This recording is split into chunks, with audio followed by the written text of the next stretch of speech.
Want to know how to add members to the group chat in TikTok app? Hello everyone, I'm Jasmine from Take My Life and today I'm going to walk you through the process of how to add members in the group chat in TikTok. It's pretty simple and quick, so let's get started with the video.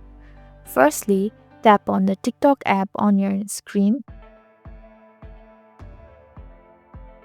Now tap on the inbox icon right beside the profile at the bottom.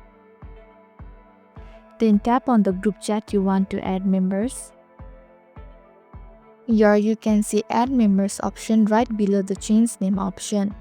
Tap on it. Likewise, tap on the search bar at the top.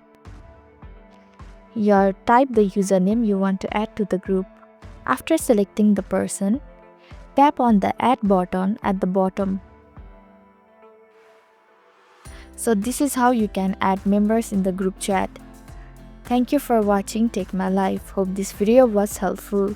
If it was, then hit the like button and comment down if you have any questions or feedback. Also, if you are new to our channel, please subscribe and hit the bell icon so that you don't miss our upcoming videos.